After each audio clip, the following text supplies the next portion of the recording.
Três temas que à primeira vista parecem completamente diferentes. A sexualização das crianças na escola e o jogo do empurra-empurra que ninguém quer assumir. Depois, o Dia da Mulher e aquilo em que muitas destas celebrações se transformaram.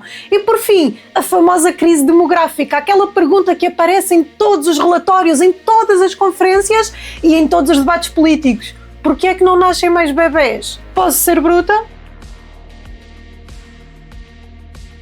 Antes de começarmos, eu sou a Andreia Viegas e sou a irmã mais velha que vocês não sabiam que precisavam. Eu não sou moralista, mas tenho olhos na cara. Então já aproveita para subscrever, dar like e partilhar este vídeo, porque hoje o tema é bem complicado. E atenção a isto, porque este mês há novidade. Se fizeres uma compra na Prozis com o meu cupão de Sousa Viegas, habilitas-te a ganhar 150 euros. Sim, 150 euros. Já dá para encher bem o carrinho. E não, a Prozis não é só para a malta do ginásio, isso é conversa de quem nunca abriu o site. Tu tens lá barritas, cookies, snacks, coisas mais inteligentes, coisas práticas para o dia-a-dia, roupa, coisas para a cozinha, há de tudo. O processo é simples. Entras no site, escolhes o que quiseres, metes no carrinho e no checkout colocas o cupão de Sousa Viegas e pronto, ficas logo com 10% de desconto. E ainda te habilitas a ganhar os 150 euros. E agora sim, vamos continuar. Há uma investigação a circular que devia deixar qualquer pessoa desconfortável.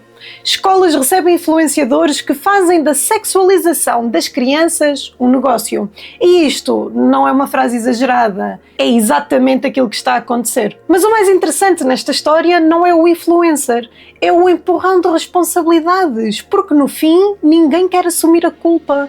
A notícia diz o seguinte: eram 11h20 da manhã quando o influenciador entrou nesta escola de Ferreira do Zezer. A presença de Gonçalo Maia, 24 anos, foi anunciada nas redes sociais pelo próprio num vídeo em que exibe o corpo musculado. Vamos parar aqui um segundo. 11h20 da manhã, uma escola, e o convidado chega a promover o corpo para uma audiência de adolescentes. E a pergunta começa logo aqui: a culpa é dos miúdos? Ou é de quem achou que isto era uma boa ideia para uma escola? A diretora adjunta admite que foi apenas nos dias seguintes à vinda do influenciador que soube pelos alunos que Gonçalo Maia faz filmes pornográficos. Agora pensa comigo, uma escola recebe um influencer e ninguém verificou quem ele era. Hoje em dia basta literalmente um minutozinho no Google, sei lá, ou se calhar 7 minutos se fizeres uma investigação de background a fundo no ChatGPT, mas aparentemente só depois é que descobriram.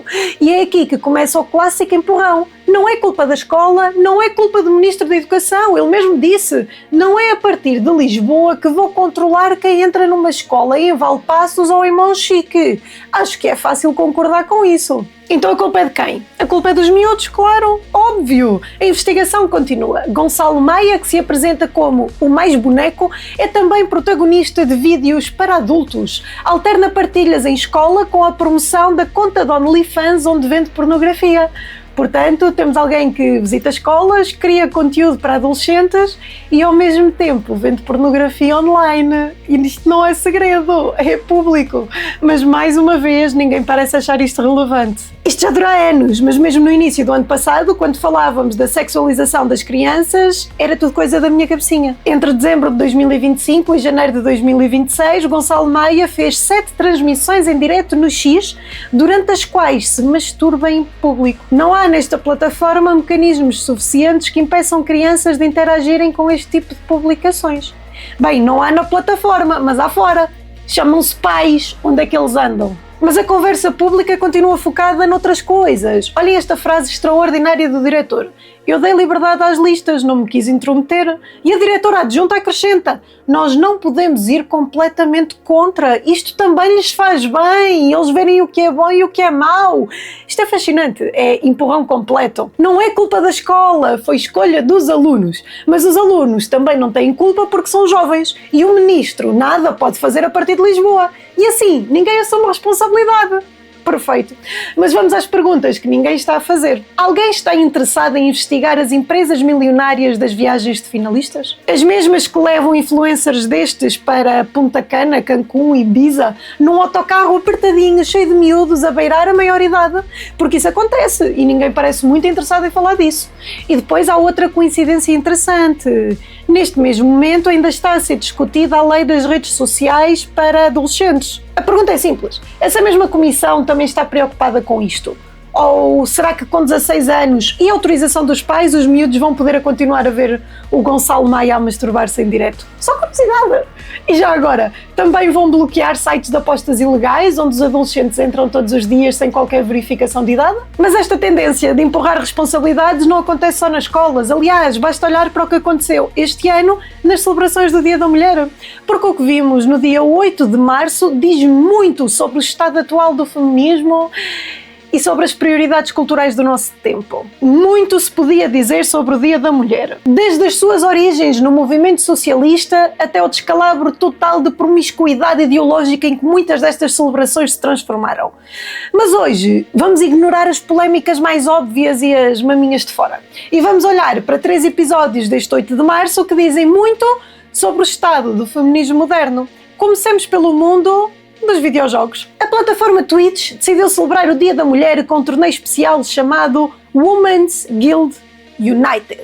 E o jogo escolhido foi Overcooked 2. Para quem não conhece, é um jogo cooperativo onde os jogadores trabalham juntos numa cozinha caótica e o resultado é que a internet entrou em combustão. Como é que se atrevem a mandar mulheres para a cozinha de novo?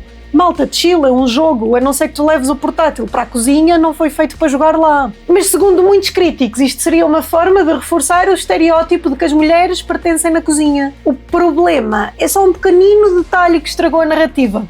O jogo foi escolhido pelas próprias mulheres, pelas streamers da guilda feminina que iam participar no evento. Ou seja, as próprias mulheres votaram no jogo, mas depois tivemos de fingir que aquilo era muito ofensivo. E isto levanta uma pergunta curiosa. Agora temos de fingir que as mulheres não gostam de cozy games?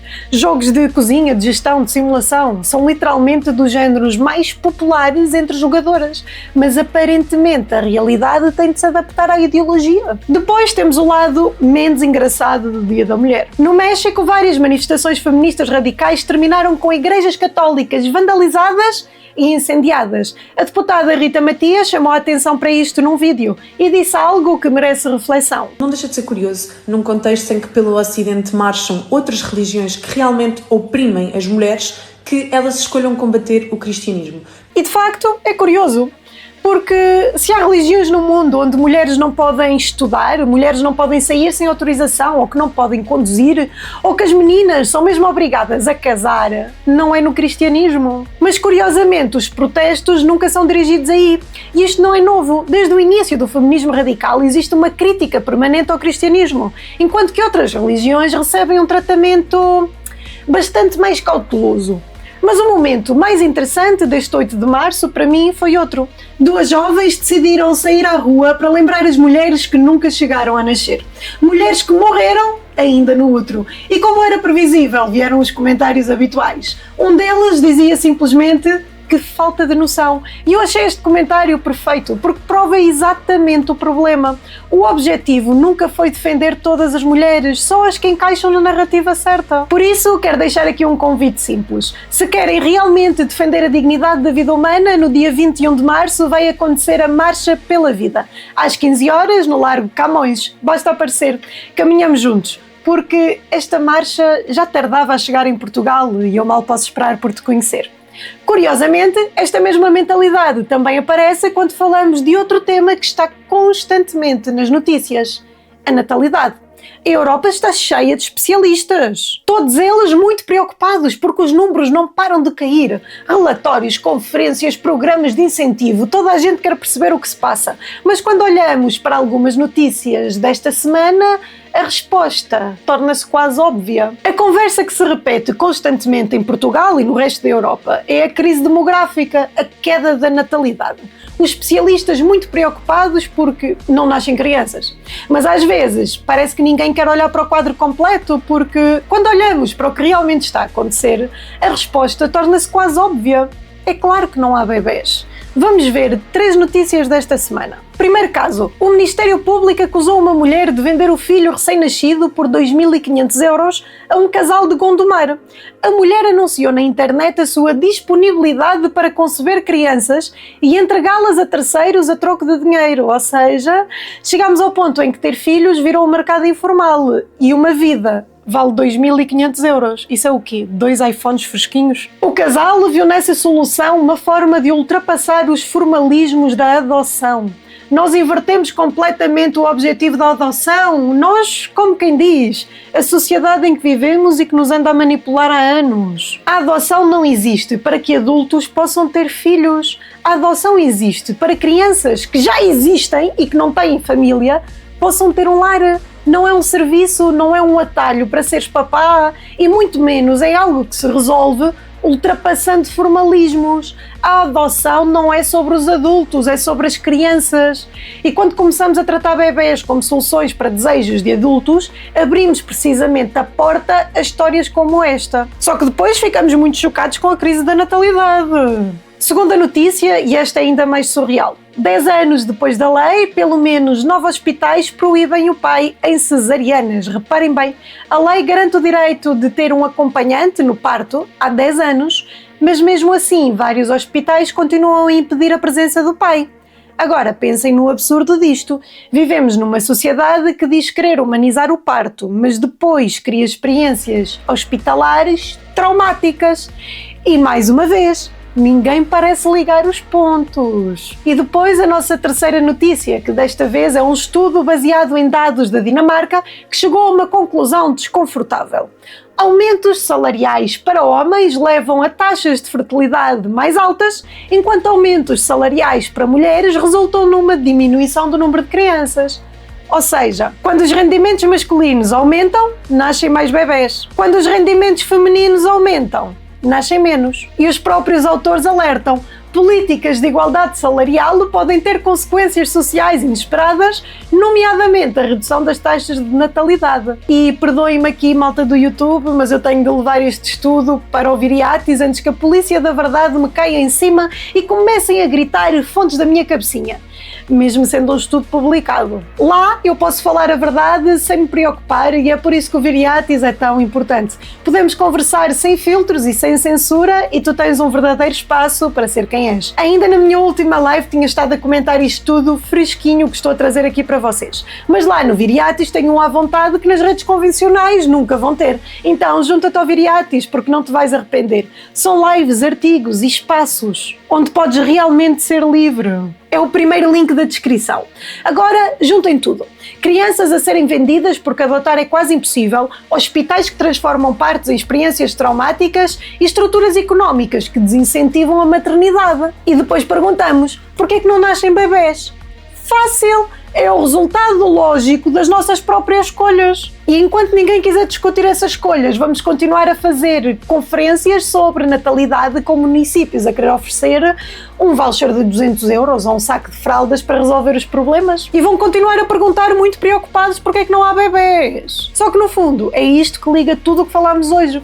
Uma sociedade que diz querer proteger crianças, mas normaliza a sexualização das crianças. Uma sociedade que diz lutar pela dignidade das mulheres, mas ignora as mulheres que são mortas no ventre. E uma sociedade que diz estar muito preocupada com a natalidade, mas cria todas as condições para que ter filhos seja cada vez mais difícil. A verdade é muito simples, estamos apenas a viver as consequências das nossas escolhas. Se este vídeo te fez pensar, partilha, e se te incomodou, partilha ainda mais. E claro, comenta aí o que achaste destes temas, subscreve, deixa aquele like maroto e segue-me nas outras redes, porque aqui diz o que ninguém tem coragem de dizer. Mesmo que doa, mesmo que incomode e mesmo que seja à bruta.